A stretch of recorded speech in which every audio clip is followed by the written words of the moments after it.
जय हिंद दोस्तों। आज जो मेरा टॉपिक है वो आर्टिकल 370 को लेकर है। और अभी जो मूवी बन रही है कश्मीर फाइल्स की जो मूवी है, ये मूवी नहीं है, एक रियल घटना है। इससे जुड़े हुए जितने भी चीजें हैं मैं क्लियर करूंगा कि आर्टिकल 370 क्या था, 35 जो ए था वो क्या था, इसे क्यों खत्म किया गया और ये क्यों आया था। इन पूरे इतिहासों को चर्चा करते हुए मैं ये बताऊंगा कि वीडियो को स्किप करके ना देखें, वीडियो को पूरा देखने के बाद आप कमेंट करें। दोस्तों, आर्टिकल 370 जम्मू कश्मीर को एक अलग राज्य का दर्जा देता था, लेकिन 2019 में बीजेपी की गवर्नमेंट मोदी सरकार ने इसको हटा दिया। आर्टिकल 370 उस टाइम लागू हुआ जब हमारा देश आजाद हो गया था। 1947 में आपको पता होगा 15 अगस्त 1947 को हमारा देश जो है आजाद हुआ। सबको पता है कि आजादी के बाद हमारे देश का विभाजन हुआ। विभाजन हो तो गया, लेकिन विभाजन के बाद जो समस्याएं उत्पन्न हुई देश के अंदर वो बहुत ही कॉमन नहीं, बहुत ज्यादा क्रिटिकल थी। इन समस्याओं को सुलझाना हमारे देश के बड़े बड़े नेताओं के लिए बहुत बड़ा चैलेंज था। इन समस्याओं में सबसे बड़ी समस्या थी देशी रजवाड़ों की, एक समस्या ये, और एक सबसे महत्वपूर्ण समस्या सांप्रदायिक दंगों की। देशी रजवाड़े की समस्या में हम देखते हैं कि हमारे देश के अंदर आजादी के बाद लगभग 565 देशी रजवाड़े थे। इन देशी रजवाड़े में मोस्टली रजवाड़े ऐसे थे जो भारत सरकार में, भारत राज्य में अपने आप को विलय कराने से इनकार कर रहे थे। हमारे देश के पहले गृह मंत्री सरदार वल्लभ भाई पटेल ने, जिसे हम आयरन मैन कहते हैं, उन्होंने इन सभी राज्यों को मिलाने का प्रयास किया, लेकिन इन्हीं राज्यों में से 3 ऐसे राज्य थे जो भारत में अपने आप को विलय कराने से इनकार देते। नंबर 1 आपका जम्मू कश्मीर,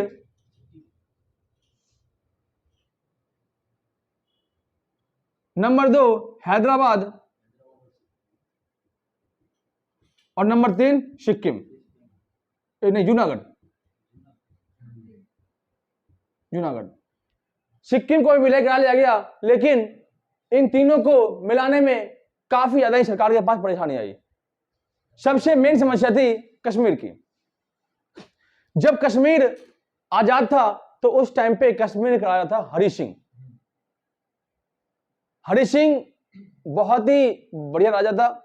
पब्लिक वहां की मुस्लिम, सेना वहां की मुस्लिम, बट राजा वहां का हिंदू। मिनिमम 85-70% लोग वहां पे मुस्लिम थे और 25 के अराउंड वहां पे हिंदू थे। राजा हरि सिंह को लगा कि मैं जम्मू कश्मीर को एक स्वतंत्र देश बनाऊंगा। जब भारत में विलय की बात आई तो लॉर्ड माउंटबेटन, मोहम्मद अली जिन्ना, पंडित जवाहरलाल नेहरू, सरदार पटेल जैसे तमाम बड़े बड़े नेताएं जो है बैठक की उन्होंने, और बैठक करने के बाद यह तय किया गया कि जम्मू कश्मीर जो है एक अलग हिस्सा रहेगा।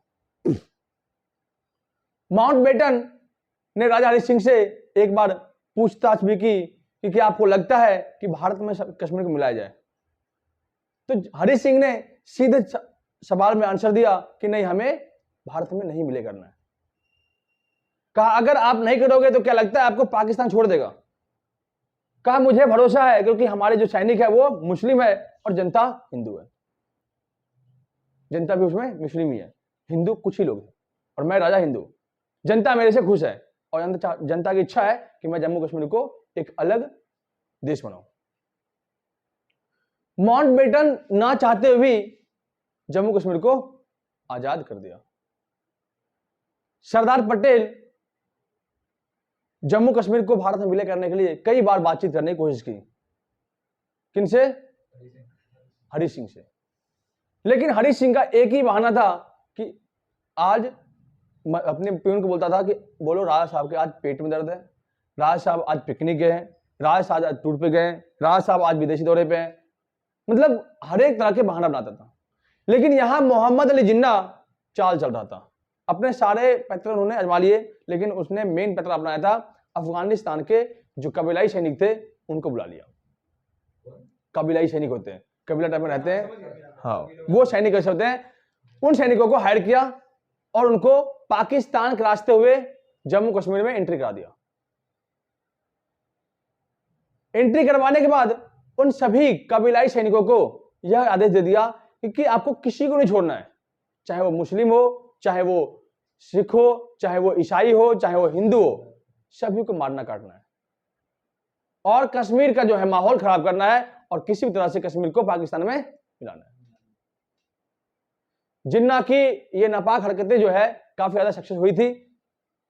जिन्ना ने सैनिक को भेज दिया, बड़े पैमाने पर सैनिक घुस गए, वहां पे आतंकवादी घुस गए और उन आतंकवादियों ने हिंदू को तो छोड़ो, मुस्लिम महिलाएं, ईसाई महिलाएं, सिख महिलाएं को रेप करके मार दिया उन पे।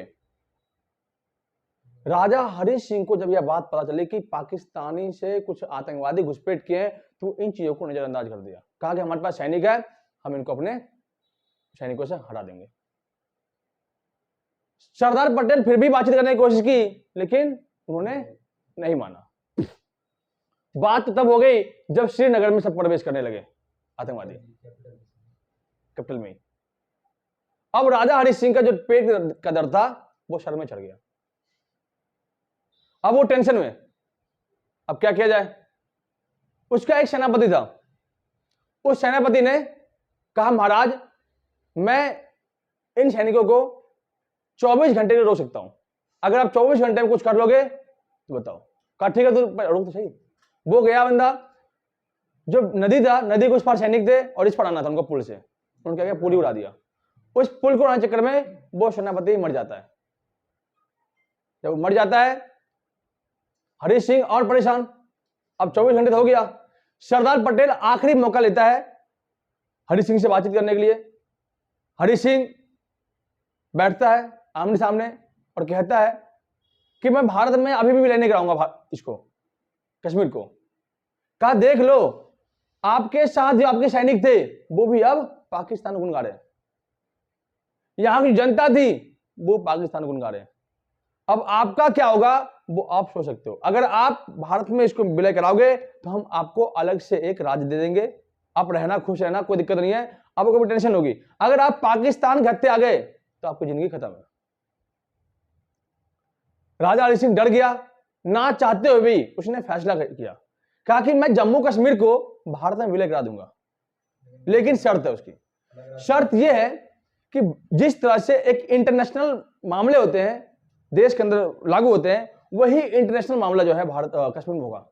स्टेट का कोई भी पॉलिसी इसमें लागू नहीं होगा।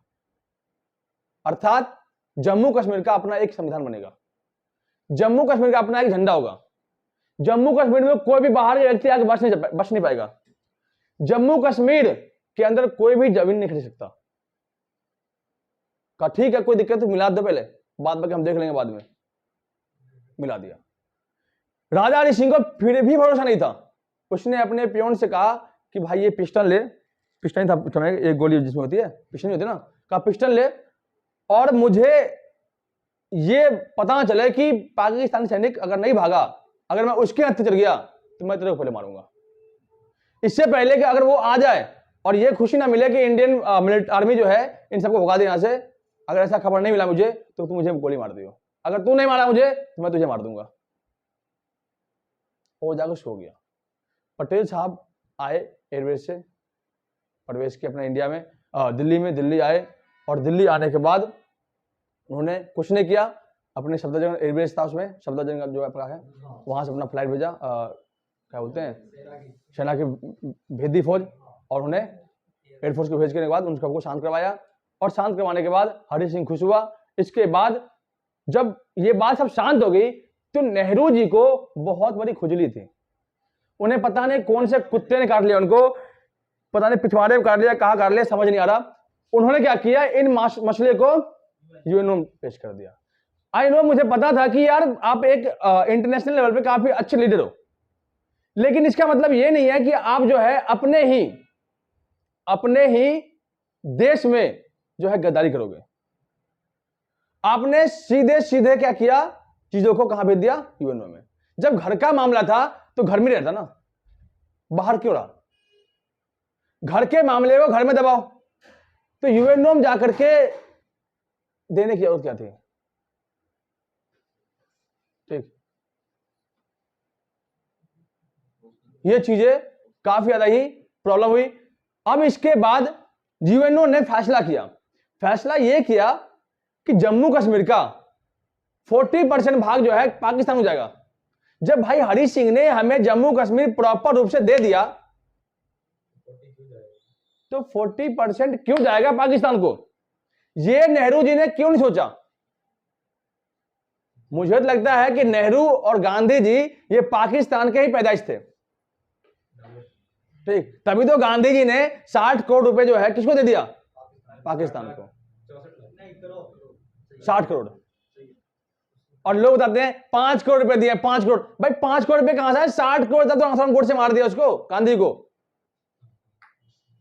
ये बातें हमें छुपाई गई है। हमारे इतिहास में तो बहुत कुछ छिपा कर रखा गया है। कांग्रेस महान थे, नेहरू महान थे, गांधी महान थे।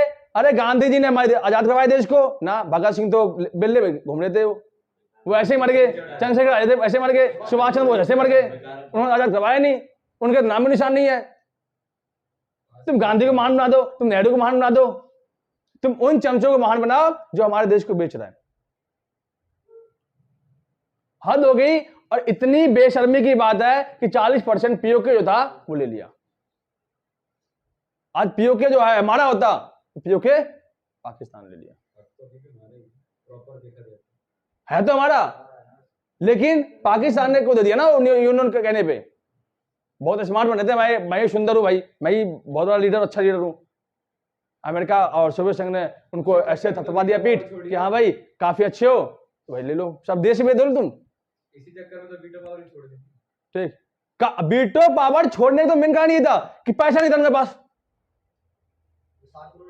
सारे पैसे दे दे पाकिस्तान को लेकर के, पैसा नहीं था। अगर पैसे उस टाइम पे पैसे चाहिए था, जिसको देश को वीटो पावर चाहिए था उस टाइम पैसा देता, तो आज हमारे पास वीटो पावर होती।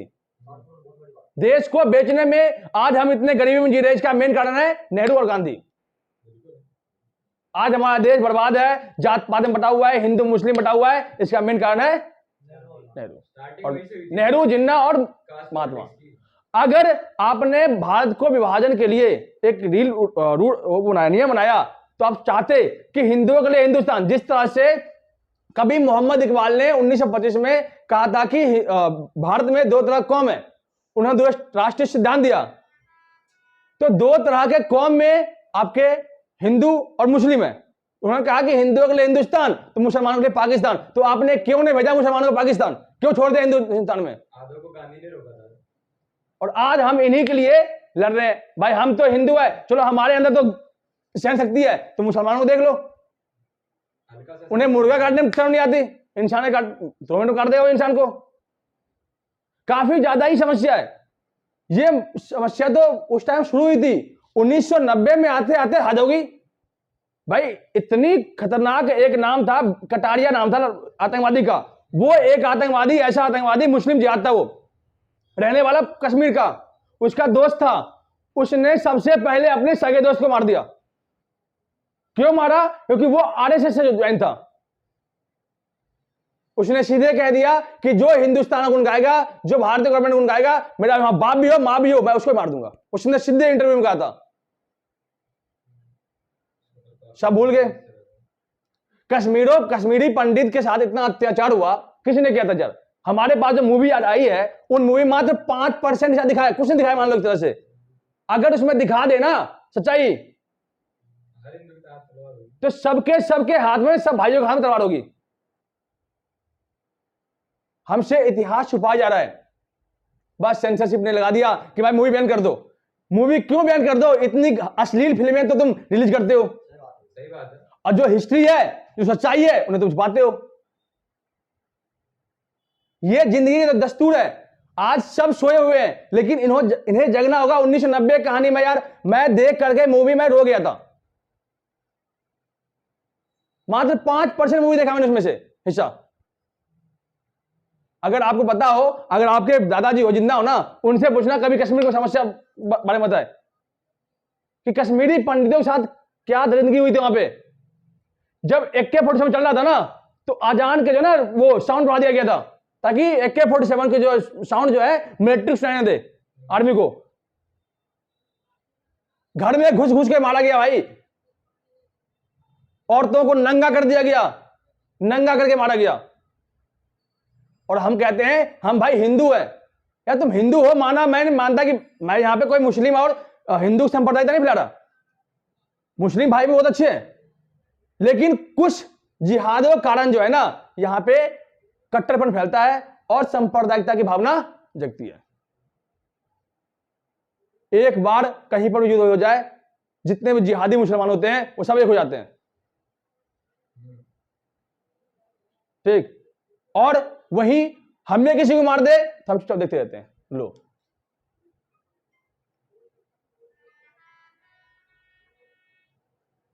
मैं इतना ही कहूंगा कि आर्टिकल 370 का जो मसला है वो सॉल्व किया है मोदी जी ने। उन्होंने बहुत काम किया, लेकिन अभी उनको बहुत काम करना है वहां पे। अभी भी वहां पे पंडितों को रहने का अधिकार नहीं दिया जाता है। अभी भी जाओगे वहां पे तो मुस्लिम जो जिहादी वहां पे बड़े हुए हैं उन सब ने पंडितों को अभी भी जीना हराम कर रखा है। जो लोग 30 साल से कैंप में रह रहे हैं और हमारे लोगों को दर्द ही नहीं है। हमें क्या पता, हमारा अपना पेट भर रहा है ना, पेट हम खा रहे हैं भाई। जब तुम उस स्थिति में जियोगे ना तब तुम्हें चला पता क्या, जिस इंसान को 2 वक्त का खाना मिल जाता है ना, 2 वक्त का, वो होता है दुनिया हमारी इतनी में सीमित है। कभी तुम 1 महीने तक भूखे रह के देखो, सूखी रोटी खा के देखो, तब चलेगा पता तुम्हें कि जिंदगी की सच्चाई क्या है और जिंदगी हमसे क्या चाहती है। हम क्यों आए दुनिया में, हमें पैदा क्यों किया गया? यही कि बैड नंबर 60 के अकॉर्डिंग मर जाओ, तुम्हारा नाम आ जाए बैड नंबर 60, तुम मर गए, तुम खत्म, कहानी का तुम्हारा नामो निशान खत्म। इतने लोग मरे वहां पे, लगभग 10 लाख वहां से बेघर हो गए थे, 1 लाख से अधिक लोग मारे गए थे वहां पे। लोग जान बचा बचा के नदी में कूद गए थे। कहां दिखाया गया मूवी में कुछ? मैं तो विवेक अग्निहोत्री जी का शुक्रिया करता हूं कि वे इन मूवी को ना गहराई से दिखाए और प्रॉपर तरीके से दिखाए। और जो नहीं देख रही मूवी, मैं तो यार गाली निकल जाएगी मुंह से, ठीक, छोड़ो, खैर ये बात की बात है। अब आते हैं हैदराबाद पे। हैदराबाद का कुत्ता था निजाम। जिस तरह ओवैसी कुत्ता है ना, उस तरह से निजाम कुत्ता है, ठीक। मैं तो खुलेआम गाली दूंगा उसको, मुझे ला दो, मैं गोली मार दूंगा उसको यहीं पे, भले सेंट्रल गवर्नमेंट मुझे चलाते थे, कोई दिक्कत नहीं है। हैदराबाद का निजाम चाहता मैं हैदराबाद को अलग रखूंगा, नहीं तो पाकिस्तान मिलाऊंगा। हाँ, बाप का है पाकिस्तान तुम्हारा, ले जाओ उठा करके। हैदराबाद जमीन उठा लो, यहां से क्यों रखा भारत के अंदर? भाई तुम अपने जमाने के शेख हो, शाहरुख खान हमारा बहुत शेख बंदा साला। देश के अंदर इतनी ज्यादा ही जातियां थी, हैदराबाद का निजाम चाहता कि मैं मिलूंगा ही नहीं। हैदराबाद का शासक मुस्लिम, जनता हिंदू। 1 साल का टाइम दिया सरदार पटेल ने, कहा 1 साल में अगर जनता तुम्हारे खुश है तुम हैदराबाद को अलग कर सकते हो। जबरदस्ती गोली के नोक पे हिंदुओं को डराने का प्रयास किया कि तुम मेरे से मिलो। जब नहीं माना तो हिंदुओं को मानना शुरू कर दिया। लगभग 30 से 35 हजार लोगों को ऐसे भून दिया था। लिखा हुआ है एनसीईआरटी बुक पढ़ के देखना आप 12वीं क्लास में। 30 से 35 हजार लोगों को निजाम ने अपनी सेना से मरवा दिया। सरदार पटेल भिनक गया और उसने अपनी सेना भेज करके इतने मारे उन सैनिकों को, इतने मारे, निजाम भागे पाकिस्तान। कहते नहीं है तरबूजे को देख के खरबूजा रंग बदलता है, उसी हालत थी। एक जूनागढ़ पता गुजरात में होगा आपको, यहां पे था, ठीक। उसने कहा मैं भी मिलाऊंगा पाकिस्तान को, जूनागढ़ को। हाँ, वो है ना गाजर मूली है, उठा के हलवा है, डाल दो पाकिस्तान में। जब देखा हैदराबाद में निजाम भाग गया, ये कहा कि पटेल जी आप ना जूनागढ़ को भारत मिला लो। पटेल साहब जल्दी मर गए, जिस कारण से देश की स्थिति ऐसी हो गई। अगर उन्हें प्रधानमंत्री बना दिया जाता उस टाइम पे, तो आज हमारे देश की स्थिति है ना वो ऐसी नहीं होती। आज घुसखोरी, भ्रष्टाचार, ये जो भरे पड़े हैं ना, आजादी के टाइम में इतना कुछ नहीं था। जितने थे अंग्रेज चमचे थे। ये नेहरू क्या था? चमचा था अंग्रेज का। गांधी चमचा था, तल में जाते थे हुए। निजाम चमचे थे हुए। आज मानते हैं बाबूजी आप तो नोट पे आ गए, हम तो आपको सलाम कर रहे हैं। लो, कुछ नहीं, थोड़े वक्त के बाद सब समस्याएं हल होगी, अभी तो देखा जाओ, ठीक है। मैं और कुछ नहीं बोलूंगा, आप सबसे रिक्वेस्ट है कि आप वीडियो जरूर देखें।